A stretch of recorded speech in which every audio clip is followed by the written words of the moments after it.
My dear, మీరు గనక money అడిగేటప్పుడు ఎలా ఫీల్ అవుతున్నారు? ఒకవేళ మీరు ఇచ్చిన మనీ కావచ్చు, లేదా మీకు మనీ అవసరం ఉండి వేరే వాళ్ళ నుంచి మీరు మనీ అడుగుతున్నప్పుడు ఎలా ఫీల్ అవుతున్నారు? హాయ్ నమస్తే, I'm Srinivas Buddhe, law of attraction coach. మీ యొక్క మనీ బ్లాకేజెస్ని మన లా ఆఫ్ అట్రాక్షన్ యూజ్ చేసి ఎలా బయటికి తీసుకురావచ్చు అనే సిరీస్లో మనం డే 4లో ఉన్నాం. ఈరోజు మీరు చేయవలసిందల్లా, మీరు మనీ అడిగేటప్పుడు ఎలా ఫీల్ అవుతున్నారు? కంఫర్టబుల్, పాజిటివ్, మోటివేషన్గా ఉంటున్నారా, లేదా అన్కంఫర్టబుల్గా ఉంటూ భయంగా అండ్ బెరుగ్గా అండ్ అదేవిధంగా మీకు మీరు సెల్ఫ్ కాన్ఫిడెన్స్ లేక అండ్ ఇస్తారో లేదో, లేకపోతే అడగాల వద్దా, అడగడానికి షేమ్గా ఫీల్ అవుతూ నాముష్గా ఫీల్ అవుతుంటారని వేరే వాళ్ళని డబ్బు అడుగుతున్నాను అప్పడగడానికి కూడా అలాంటి ఫీలింగ్స్ ఉంటాయి. మీరు కనుక రియల్గా అగ్రి చేసినట్టయితే, ఇలాంటి బిలీవ్స్ కనుక మీలో ఉన్నట్టయితే ఈరోజు ఆ బిలీవ్స్ని బ్రేక్ చేయండి.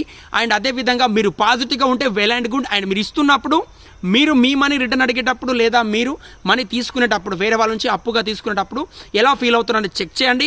దాన్ని ఓల్డ్ కనుక మీకు నెగిటివ్ బిలీవ్ ఉంటే దాన్ని బ్రేక్ చేసి ఈ రోజు నుంచి మనీ అడిగేటప్పుడు ఎంతో కంఫర్టబుల్గా, హ్యాపీగా, పాజిటివ్గా అడగగలుగుతున్నాను. నేను మనీ అడిగేటప్పుడు ఎంతో హ్యాపీగా, ఇన్స్పిరేషన్గా, పాజిటివ్గా, మోటివేషన్గా అడగగలుగుతున్నాను. నేను మనీ అడిగేటప్పుడు పాజిటివ్గా, మోటివేషన్గా, ఇన్స్పిరేషన్గా అడగగలుగుతున్నాను. నాతో పాటు 5 టైమ్స్ రిపీట్ చేయండి. అండ్ ఛానల్ని సబ్స్క్రైబ్ చేసుకోండి. అండ్ అదేవిధంగా కామెంట్ బాక్స్లో Day 4 కంప్లీట్ అని టైప్ చేయండి. మరొక వీడియోలో మళ్ళీ కలుద్దాం. థ్యాంక్ యూ, బాయ్, జై హింద్.